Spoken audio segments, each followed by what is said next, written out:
ऊर्जा प्रवाह भइरहेको छ भन्ने हो र tourism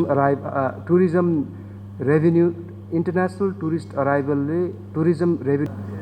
The challenge is at this point that most of agriculture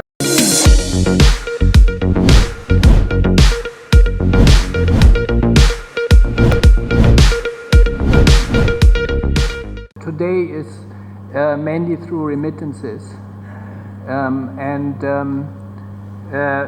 and that is one reason, as Manbar has explained, also why we are expecting growth to increase this year and also next year.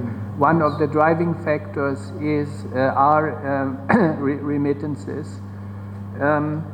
Other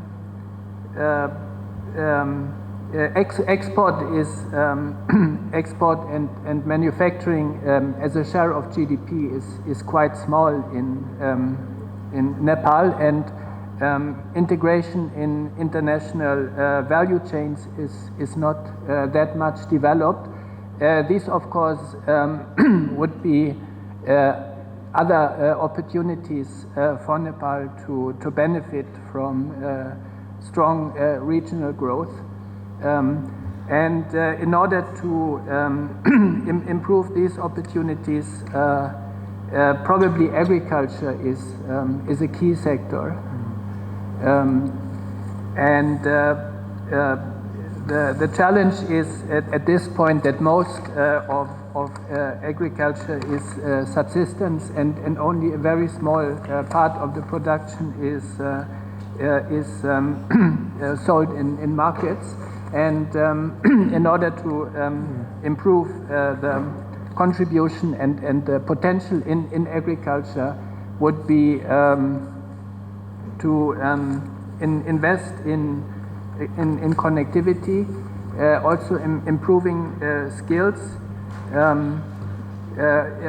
improving, very important, improving climate resilience of farmers, and also increasing access to finance. These are some key measures in order to increase the potential in agriculture for export. Secondly, another important measure, of course, would be to improve, would be reforms in improving the business climate and also attractiveness for foreign direct investment. This would also benefit, of course, the agriculture sector, but likewise industry and manufacturing. So in changing the growth model of the economy a bit more into the direction of export would then also give the country the opportunity to increasingly benefit from strong global and regional growth. अब हामीले के बुझ्नुपर्छ भने प्रक्षेपण हो हैन। मूलतः के भन्दाखेरि अब वर्ल्ड बैंकले अस्ति गरेको प्रक्षेपणमा 3.3 भन्ने आएको छ, एडीबी को 3.6 हैन। मूलतः के छ भन्दाखेरि धेरै भिन्नता छैन, तर स्टोरी लाइन के हो त, हामी 3.6 भन्दै गर्दाखेरि ड्राइभिङ फोर्स के हो, स्टोरी लाइन के हो भन्ने कुरामा कन्सिस्टेन्सी त्यो जरुरी हुन्छ। त्यो मूलतः एक्रस द अर्गनाइजेसन्स एउटै नै छ। र अघि मैले राखिसके यो आर्थिक वर्षको चाहिँ राष्ट्रिय तथ्याङ्क कार्यालयले पनि क्वार्टरली जीडीपी ग्रोथ डेटा निकालिसकेको छ, जस्तो कि पहिलो त्रैमासमा 3.2% वार्षिक इयर अन इयर वृद्धि भएको र दोस्रो त्रैमासमा चाहिँ 4% को आर्थिक वृद्धि। अब यो तथ्याङ्क अफिसियल, यसलाई हामीले मान्नै पर्ने हुन्छ हैन। यो आइसकेको छ, यसले पनि हाम्रो चाहिँ प्रोजेक्सनलाई सपोर्ट गर्छ, हामी यो दिशामा जाँदैछौँ भन्ने कुरा। अब रह्यो कुरो के हो भन्दाखेरि कृषिको उत्पादन सन्तोषजनक नै रहन्छ, त्यसमा कुनै दुविधा छैन, किनकि मलको व्यवस्थापन, खादको व्यवस्थापन, यो जुन विगतमा देखिँदै आएको जुन फर्टिलाइजर सर्टेजेस यसपटक देखिएन हैन। र मूलतः कुनै त्यस्तो चाहिँ बाढी प्रकोपले पनि धान बालीमा नष्ट गर्ने त्यो पनि देखिएन, र यो चाहिँ समग्र रूपमा सन्तोषप्रद नै देखिनेछ भन्ने हो। अर्को महत्त्वपूर्ण पाटो के हो भन्दाखेरि ऊर्जा क्षेत्रमा जुन किसिमले सब स्टेशन्सहरू बन्दैछन्, ट्रान्समिसन लाइन्सहरू बन्दैछन् हैन, जुन किसिमको एउटा चाहिँ सकारात्मक ऊर्जा, सकारात्मक प्रभाव सिर्जित छ नेपाली अर्थतन्त्रमा, त्यसले नै टेवा दिन्छ भन्ने हो। तर हामीले के पनि ख्याल गर्नुपर्छ भन्दाखेरि कन्स्ट्रक्सन म्यानुफ्याक्चरिङमा अब यसलाई चाहिँ डाउनटर्न त भन्न मिल्दैन, स्लो डाउन चाहिँ छ र त्यसलाई पनि सुधार गर्नको लागि चाहिँ औजारहरू मौद्रिक नीतिबाट त्यस्तै गरिकन चाहिँ यो अर्धवार्षिक समीक्षाबाट पनि आएका छन्, नआएका होइनन् हैन। यसलाई चाहिँ कसरी सपोर्ट गर्न सकिन्छ, कसरी यसलाई चाहिँ बढावा दिन सकिन्छ भन्ने खालका चाहिँ थुप्रै विश्लेषणहरू, आधारहरू त्यहाँ छन् हैन। र अर्को महत्त्वपूर्ण पाटो भनेको यो टुरिज्म अराइभल नै हो।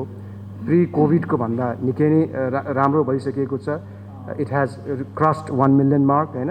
त्यसले चाहिँ जुन किसिमले चाहिँ होटेलहरू बन्ने क्रम जारी छ एक्रस नेपाल पर्यटकीय गन्तव्यहरूमा हैन, त्यसले पनि के जनाउँछ भन्दाखेरि त्यहाँ चाहिँ सकारात्मक ऊर्जा प्रवाह भइरहेको छ भन्ने हो।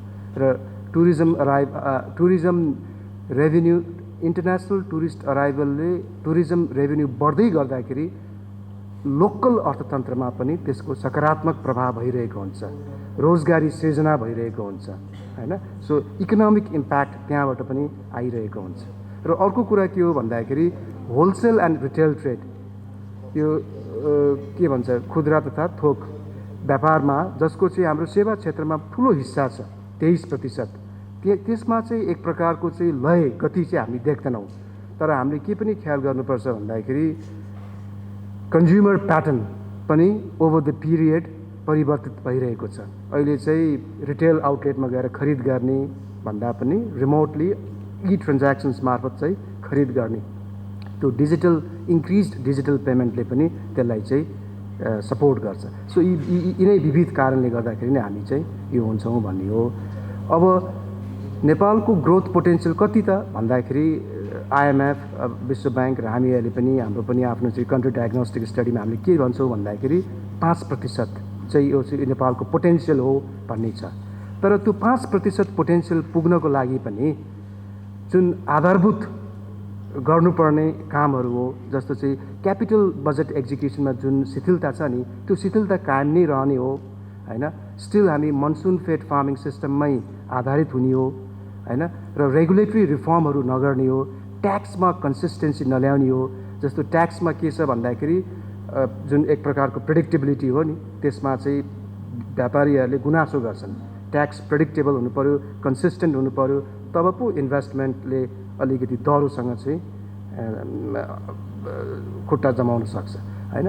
यो हामी कहाँ चाहिँ यो चाहिँ ट्याक्स इन्कन्सिस्टेन्सी, यो विविध फ्याक्टरले गर्दाखेरि चाहिँ समस्या आएको हो हैन।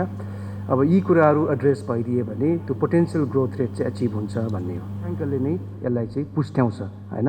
अघि यहाँले भन्नुभयो हैन, होटेलहरूमा चाहिँ हैन, अब टुरिज्म इन्फ्लो, टुरिस्टको इन्फ्लो बढेको छ, त्यसले पक्कै पनि अकुपेन्सी बढेको छ एक्रस द बोर्ड। अब भैरवामा अलिकति चाहिँ त्यो त्यहाँ समस्या छ, किनकि त्यहाँ ठुलो अरबौँको लगानी भएको पनि हो हैन। अब त्यो एयरपोर्टको कारण त्यो अलग कुरा हो हैन। नत्र भने त्यहाँ चाहिँ उत्साहप्रद नै देखिन्छ। र यसलाई चाहिँ प्राइभेट कन्जम्सन एक्सपेन्डिचर किन बढ्छ त भन्दाखेरि चाहिँ हामीले के हेर्नुपर्छ भन्दाखेरि डिप्रेसनको आफ्नो इन्फ्लोज, किनकि खर्च गर्ने रुपियाँ त्यो रेमिटेन्स इन्कम भने त नेपालको घरधुरीबाट गएका चाहिँ छोराछोरीले पठाएको, आफ्नो परिवारले पठाएको रकम न हो, त्यसमा उत्साहप्रद वृद्धि भएको छ। त्यो त अहिले ब्याङ्कमा थन्किएको हो नि, त्यो त अहिले चाहिँ के हो भन्दाखेरि त्यसले ड्राइभ गर्ने हो के। त्यसमा चाहिँ कमी आउँदाखेरि चाहिँ विगतको हिस्टोरिकल ट्रेन्ड हेर्ने हो भने रेमिटेन्समा अलिकति उतार चढाव आउन साथ प्राइभेट कन्जम्सन एक्सपेन्डिचरमा चाहिँ कमी देखिन्छ। तर अहिले यो उत्साहप्रद छ। र अर्को पाटो के हो भन्दाखेरि मुद्रास्फीतिमा पनि कमी आउँदैछ। बढेको मुद्रा एकदम इन्फ्लेसन हाई हुँदाखेरि मान्छेले अत्यावश्यक बाहेक अरूमा खर्च गर्दैन। त्यो परिपाटी हामी आफै त्यसको भुक्तभोगी हौँ हैन। किनकि बढेको छ भने त्यो त्यसमा खर्च गरेर काम छैन भन्ने हुन्छ, अत्यावश्यक आइटम मात्र खरिद गर्छ। अहिले प्राइस घट्दो छ, त्यसले पनि यसलाई चाहिँ टेवा दिन्छ गोइङ फरवर्ड भनिएको हो। अब यो चाहिँ यो गर्दै गर्दाखेरि, यो तथ्याङ्क यो प्रोजेक्सन गर्दै गर्दाखेरि भएका आँकडालाई लिएर गरिएको हो र बाँकी अवधिमा यस अझ सुधार हुन्छ है भन्नेलाई पनि मनन गर्दै गरिएको हो। त्यसकारण यसको चाहिँ अन्डरलाइङ जिस्ट चाहिँ त्यही नै हो। 900 megawatt of hydroelectricity will be added by the end of this fiscal year. While we doubt that this may not be feasible, but there will be a substantial addition, a substantial increased hydroelectric generation capacity this fiscal year.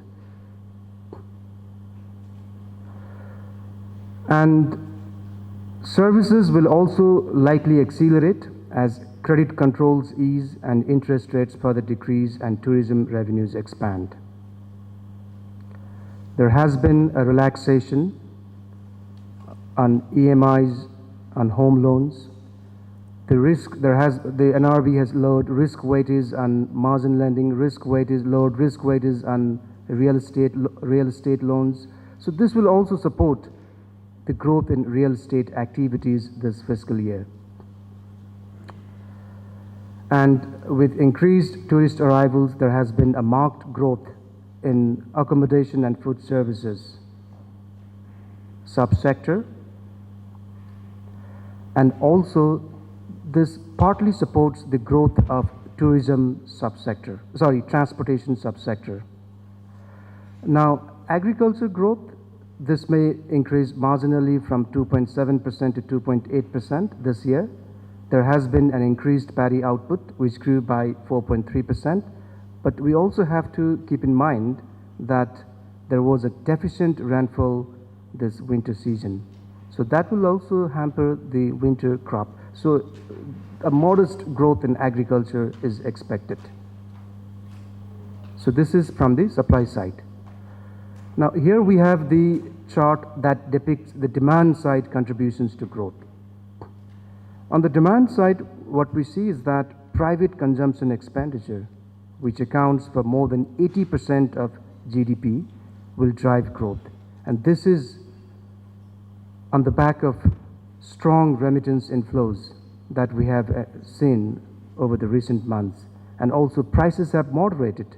So obviously this has enhanced purchasing power of consumers. So on those two underlying reasons, we expect private consumption expenditure to drive growth this fiscal year. And also there has been some financial sector reforms that have encouraged term loans. If we see the credit composition, it was largely tilted towards working capital loans and overdraft. Now this has shifted to the term loans, which are considered to be good for the investment purposes. On public investment expenditure, we expect this will also expand this fiscal year as development projects will accelerate in the remainder of this fiscal year. And if we go by the mid-year budget review of the Ministry of Finance, the Ministry of Finance has clearly stated that the post-earthquake reconstruction initiatives in Jajarkot and West Rukum districts will be expedited, and also the Ministry of Finance will allocate sufficient matching fund in projects financed by TPs, and there are other reform areas put forth in the mid-year budget review. So this gives a hope that public investment expenditure will also accelerate this year. Exports will rise on higher electricity exports as Nepal continues to expand its production and transmission lines. Merchandise imports of both consumer and capital goods will also rise as domestic demand picks up. Service imports will rise on higher transport payments and travel costs for Nepalis going abroad. Services export will also increase on higher tourist arrival, but in balance, net exports will be a drag on growth.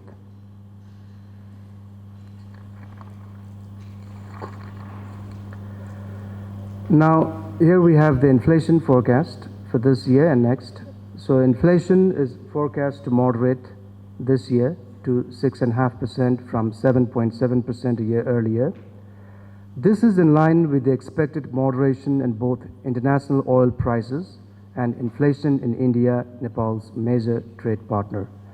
Nearly 2/3 of Nepal's international trade is with India, right? So if the inflation moderates in India, then it has a direct effect of moderation of inflation in Nepal as well, and vice versa. So that's the reasoning why inflation in Nepal has been moderating. It's largely due to the subdued inflation in India, and also the moderation in oil prices, because Nepal's top imports are petroleum products, accounting for nearly 19% of its total imports. And Nepal's domestic chain is heavily dependent on imported fuel, and any volatility in oil prices has a direct effect on Nepal's CPI, right? So those are the key underlying reasons. And also, inflation in the first 8 months of this fiscal year has averaged 6.1%, down from 7.9% in the year earlier period. And this is, again, we see the moderation in the prices of cereal grains, meat and fish, dairy products, and the prices of non-food and services have also moderated across the board.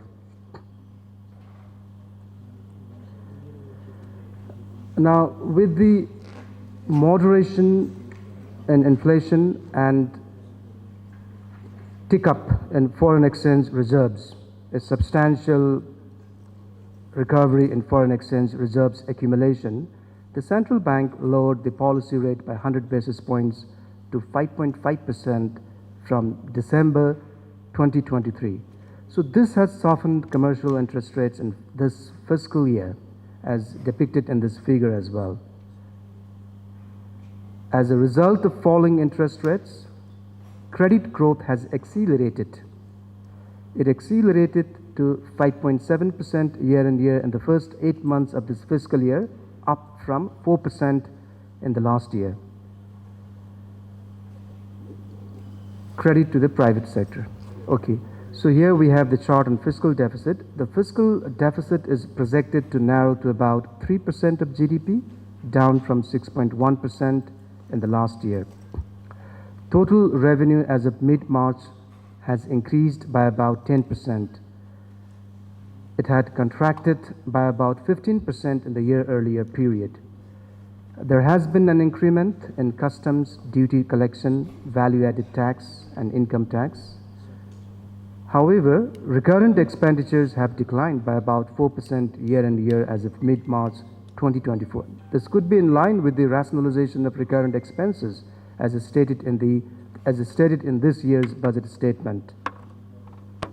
Capital expenditure has also declined by 4% as of mid-March, but is anticipated to accelerate in the remainder of this fiscal year. And we also have to take note of this.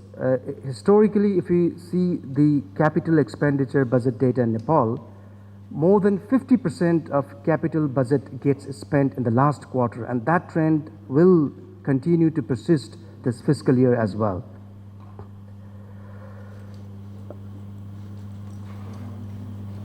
And the balance of payments have improved, so external risks remain well contained. The current account deficit had narrowed to 1.4% of GDP in the last year, and that was because of a huge contraction and a huge narrowing of trade deficit, and also the strong inflow of remittances.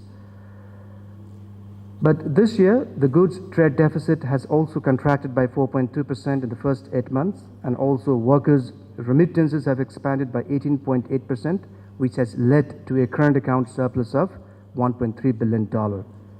But again,